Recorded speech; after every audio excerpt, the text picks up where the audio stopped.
അവിടെ ആയിട്ട് നിങ്ങൾക്ക് കാണാൻ പറ്റും, ഇവിടെ ആയിട്ട് നിങ്ങൾക്ക് കാണാൻ പറ്റും, ഇവിടെ ആയിട്ട് നിങ്ങൾക്ക് കാണാൻ പറ്റും. ഈ കാണുന്നത് ഒരു ചെറുവിരല കാലിൻ്റെ.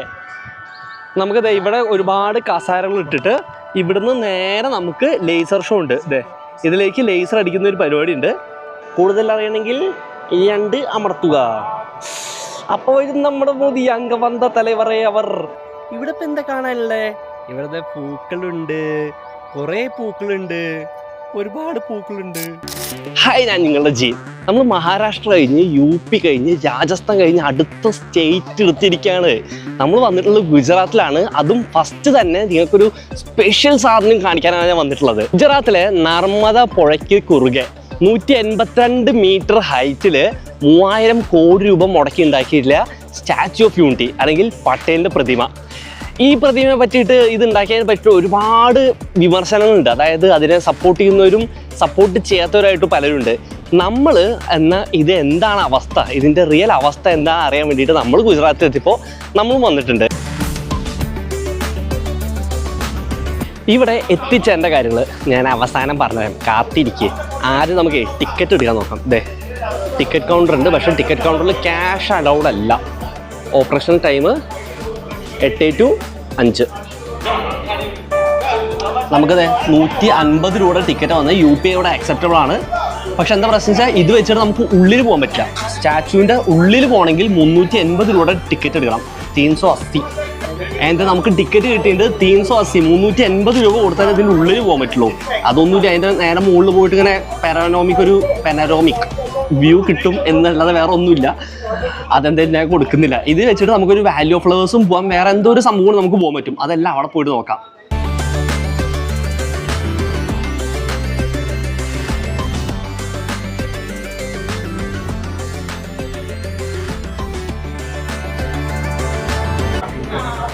ഇങ്ങോട്ടുള്ള റോഡ് സെറ്റ് ചെയ്താണ്ട് പോളിംഗ് സാധനം സത്യം പറയാം നല്ല ഭംഗിയിൽ ചെയ്തിട്ടുണ്ട്. ബട്ട് അത് വീണ്ടും ഇതിൻ്റെ ചുറ്റിപ്പറ്റിയുള്ള ഒരു 5-6 കിലോമീറ്റർ ഉള്ളൂ.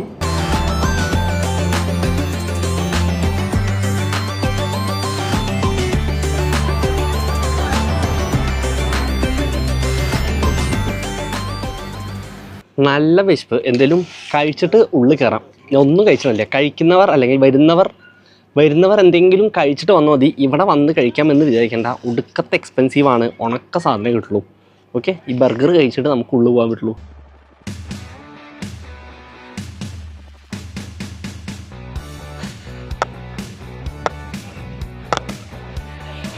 അങ്ങനെ പാപ്പം കഴിച്ച് നമ്മൾ ഉള്ളിൽ പോവാം. ഈ ഒരു സ്റ്റാച്യു ഉണ്ടാക്കിയ സമയത്ത് ഇതിനെപ്പറ്റി 2 രീതിയിൽ അഭിപ്രായങ്ങളോ. ഒന്ന്, ഇത് എക്കോണമിക്ക് ഭയങ്കര മൂല്യമുള്ളതാണ്, ഭയങ്കര പൈസ ഫണ്ടിങ് വരും എന്ന രീതിയിൽ പറയുന്നവരുണ്ടായിരുന്നു. ചിലർ പറഞ്ഞു ഇത് അതിനൊന്നുമല്ല, ഇത് വെറുതെ കാക്കകൾക്ക് ഇതാക്കാനാണ് എന്നുള്ള 2 അഭിപ്രായങ്ങൾ വന്നു. ആൻഡ് എസ്റ്റിമേറ്റ് ഒരു ദിവസം 10,000-ന് മേലെ ആൾ വരും എന്നാണ് ആവറേജ് എസ്റ്റിമേറ്റ്. ഇപ്പം എൻ്റെ ഒരു കണക്കനുസരിച്ച് ഇന്നൊരു 1000 to 2000 മാക്സിമം അതേ ഉള്ളൂ. അങ്ങനെ വെച്ച് നോക്കുമ്പോൾ എത്ര കൊല്ലം എടുക്കും ഇതിൽ നിന്നൊരു റിട്ടേൺ വരാൻ എന്നുള്ളത് ഇപ്പോഴൊരു ഡിബേറ്റബിൾ ടോപ്പിക്കാണ്.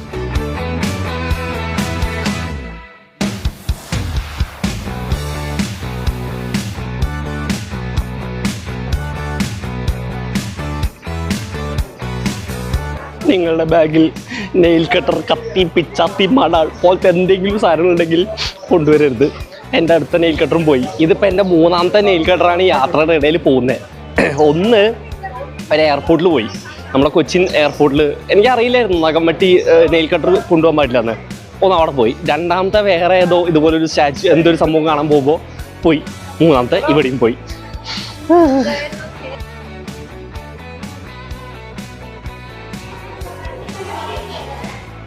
ഇവിടെ പ്രൊജക്ഷൻ മാപ്പിംഗ് എന്ന് പറഞ്ഞൊരു സംഭവമുണ്ട്. വന്ന സ്ഥിതിക്ക് അതുകൂടിയും പറഞ്ഞു തരാമല്ലോ. നമുക്ക് ഇവിടെ ഒരുപാട് കസാരകൾ ഇട്ടിട്ട് ഇവിടുന്ന് നേരെ നമുക്ക് ലേസർ ഷോ ഉണ്ട്.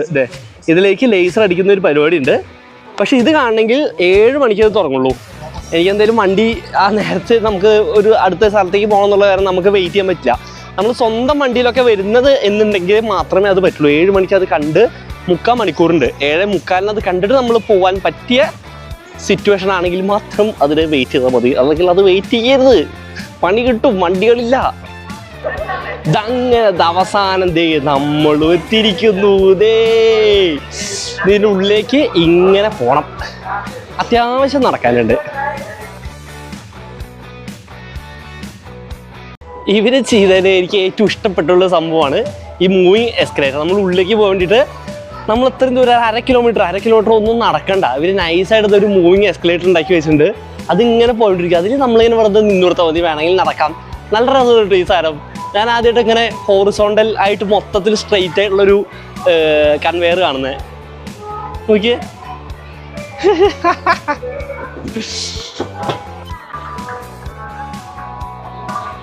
നല്ല നട്ടുച്ച വെയില്. ഇതിന്റെ ഹൈറ്റ് നോക്കിയാൽ നിങ്ങള് 182 അടി. 182 അടി എന്ന് വെച്ച് കഴിഞ്ഞാൽ 200 മീറ്റർ ഓട്ട മത്സരത്തിന് അടുത്തെത്തിയില്ലേ. അയ്യോ, ഇതിവിടെ അടുത്ത് വരുമ്പോഴാണ് നമുക്ക് ഇത്രയും ഹൈറ്റ് ഉണ്ടെന്ന് മനസ്സിലാവുന്നത്. അല്ലെങ്കിൽ അത്രയും ദൂരത്ത് നോക്കുമ്പോൾ നമുക്കൊന്നും മനസ്സിലാവില്ല. ഇനി നമുക്ക് ഇതിൻ്റെ ഉള്ളിലാണ് പോകേണ്ടത്. നമുക്ക് കുറച്ച് ഹിസ്റ്ററി കേൾക്കാം. 2013 പണി തുടങ്ങി 2018 ഈ സ്റ്റാച്യു പബ്ലിക്കിനായിട്ട് തുറന്നു കൊടുത്തത്. ആൻഡ് ഇന്ത്യൻ സ്കൾപ്ചറായ രാം വി സുധാർ ആണ് ഇതിൻ്റെയും ഡിസൈനർ. ഇവിടെ തന്നെ ഇതുപോലെ കുറേ LED ഉണ്ട്. Making of the statue. ഇതേപറ്റി അറിയണമെങ്കിൽ 1 അമർത്തുക, കൂടുതൽ അറിയണമെങ്കിൽ 2 അമർത്തുക. അപ്പോൾ ഇത് നമ്മുടെ മോദി അംഗവന്ത തലവറെ അവർ കണ്ട കണ്ട കണ്ട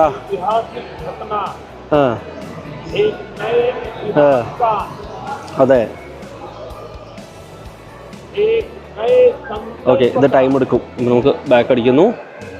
നമുക്ക് the idea, the location, the plan, A United effort, the construction, the world's tallest statue, അങ്ങനെ എല്ലാ കാര്യങ്ങളും ഇതിനെ പറ്റി അറിയണമെങ്കിൽ ഇവിടെ വന്ന് നിൽക്കാൻ മതി. ഏതാണ്ട് 3000 കോടി രൂപയാണ് ചെലവ് വന്നിട്ടുള്ളത്. ഇൻസൈഡ് ബേസ്മെന്റിൽ ഇത് നിർമ്മിക്കാനുണ്ടായ കാരണങ്ങളും പാട്ടേലിനെ പറ്റിയുള്ള ഹിസ്റ്ററിയും ഒക്കെയാണ്.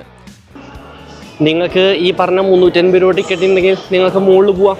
വ്യൂയിങ് ഗാലറി ഉണ്ട്, ഇതിൻ്റെ മുകളിൽ പോവാം. നല്ല ടോപ്പ് വ്യൂ കാണാം. പക്ഷെ അത് ഏറ്റവും ടോപ്പ് എന്ന് പറയുമ്പോൾ തലയ്ക്ക് ആ ഹൈറ്റിൽ പോകുന്നില്ല, നെഞ്ചിൻ്റെ അല്ലെങ്കിൽ വയറിൻ്റെ ഈ ലെവലിലാണ് ആ വ്യൂയിങ് ഗാലറി ഉള്ളത്. അതിൽ നിന്ന് നമുക്ക് എത്രത്തോളം വലിയൊരു വ്യൂയിങ് കിട്ടുമെന്ന് എനിക്കറിയാൻ പാടില്ല. എന്തായാലും ഞാൻ കയറുന്നില്ല. കൂടാതെ ഒരു സ്ക്രീൻ ഇതിനെ പറ്റിയുള്ള ഫുൾ വീഡിയോ പ്രദർശിപ്പിച്ചുകൊണ്ടേയിരിക്കും. ആൻഡ് നല്ല മോഡേൺ ആർക്കിടെക്ചർ രീതിയിലാണ് ഇതിൻ്റെ പണി കഴിപ്പിച്ചിരിക്കുന്നത്.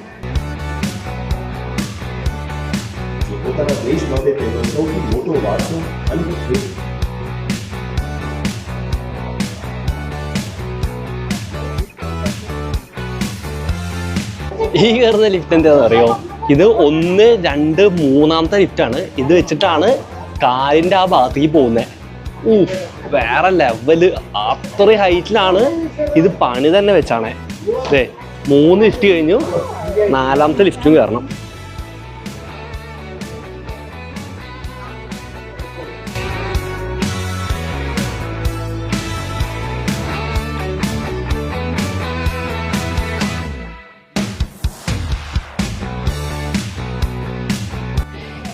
ഈ കാണുന്നത് ഒരു ചെറുവിരലാ കാലിൻ്റെ. ഇതാണ് വിരലുകൾ. ചെറുവിരൽ, 2ാമത്തെ വിരൽ, 3, 4 തള്ള വിരൽ. അതിൻ്റെ റിയൽ ഹൈറ്റ് ഇവിടുന്ന് കാണാൻ പോലുമില്ല. ഇതാണ് മക്കളെ പാട്ടേൽ പ്രതിമയുടെ ബേസ് വരുന്നത്, അതായത് കാല് വരുന്നത്. ഇവിടെ മുതലാണ് നമ്മൾ ഹൈറ്റ് മെഷർ ചെയ്യുന്നത്. 182 മീറ്റർ ഹൈറ്റ്. നിങ്ങൾക്ക് കാണിച്ചു തരാൻ പോലും പറ്റില്ല, അത്രയും ഹൈറ്റിലാണ് നിൽക്കുന്നത്. അത് നിൽക്കുന്നത് എവിടെ? നമ്മുടെ നർമ്മദ റിവറിൻ്റെ തീരത്ത്. ഇത് നമ്മുടെ നർമ്മദ ഡാം, റിവർ ഡാം നമുക്ക് നേരിട്ട് കാണാൻ പറ്റും. ഇതിൻ്റെ മുകളിലേക്ക് കാണണമെങ്കിൽ പൊങ്ങ് എത്ര ദൂരത്താ നോക്കിയേ. എന്നിട്ട് മുഖം കാണില്ല, ഇതേ കാണുന്നതാണ് മുഖം. അമ്പടാ.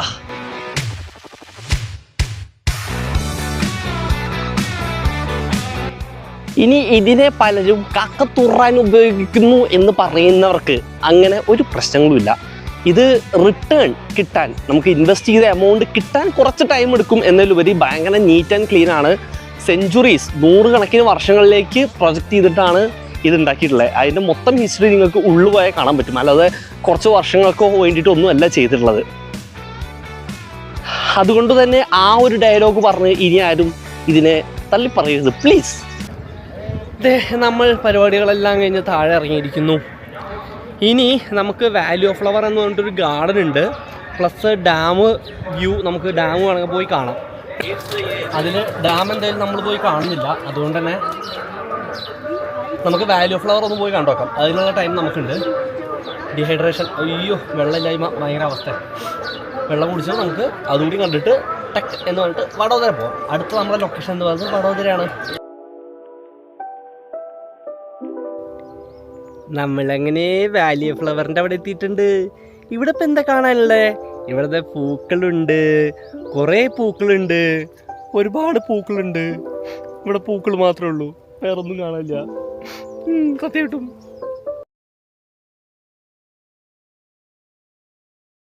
ഇഫ് യു ആർ എ പൂ lover you must visit this place. And എനിക്ക് അത്ര വലിയൊരു ഇഷ്ടമുള്ളൊരു കോണ്ടൻ്റ് ഒന്നുമില്ല പൂക്കൾ. പക്ഷേ വാലി ഓഫ് ഫ്ലവറിൽ വന്നിട്ട് പിന്നെ മൃഗങ്ങളെ കാണാൻ പറ്റില്ലല്ലോ എന്നല്ലേ നിങ്ങളുടെ മനസ്സിൽ? എന്നാൽ മൃഗങ്ങളുടെ ഒരു സോൺ കൂടിയുണ്ട്, അവിടെ നമുക്കൊന്ന് പോയി നോക്കാം. ഇവിടെ ഒട്ടനവധി എന്ന് വെച്ച് കഴിഞ്ഞാൽ ഒരുപാട് തരത്തിലുള്ള പൂക്കൾ ഇവർ വെച്ച് പിടിപ്പിച്ചിട്ടുണ്ട്. സോ ഇത് കാണാൻ വരുന്നവർ, സ്റ്റാച്യു ഓഫ് യൂണിറ്റി കാണാൻ വരുന്നവർ എന്തായാലും ഇങ്ങോട്ട് വന്നു കഴിഞ്ഞാൽ നഷ്ടമാവില്ല എന്നാണ് എൻ്റെ ഒരു ഇത്.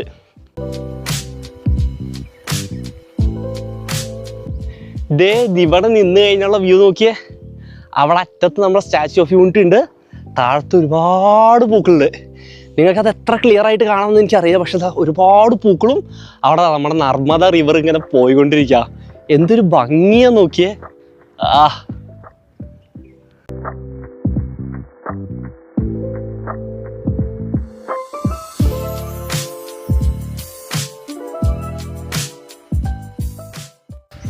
ഈ വാലി ഓഫ് ഫ്ലവറിൽ വന്നപ്പോൾ ഞാൻ ചിന്തിച്ചൊരു സംഭവമായിരുന്നു.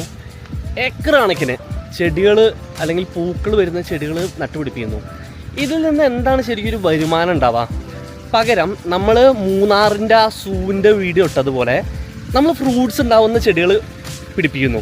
ആൻഡ് അതിലത്തെ ഫ്രൂട്ട്സ് ലൈവായിട്ട് ജ്യൂസ് ഉണ്ടാക്കാനുള്ള ഓപ്ഷൻ കൊടുത്തിരുന്നാൽ അത് ഒരു നല്ല ഓപ്ഷൻ അല്ലേ? ഇനി ആ വീഡിയോ കണ്ടിട്ടില്ല എന്നുള്ളവർക്ക് ഞാനിവിടെ കൊടുക്കാവേ. അത് നമ്മുടെ സൂവിൻ്റെ ആണ്. അവർ ഏക്കർ കണക്കിനാണ് ഫ്രൂട്ട്സ് ഉണ്ടാവുന്ന ചെടികൾ നട്ടുപിടിപ്പിച്ചിട്ടുള്ളത്. അതല്ലേ ഒന്നുകൂടി ബെറ്റർ ഉണ്ടാവുക? എൻ്റെ ഒരു ഒപ്പീനിയൻ. നിങ്ങളുടെ ഒപ്പീനിയൻ എന്താണെന്ന് കമൻ്റ് ഒന്ന് പറ.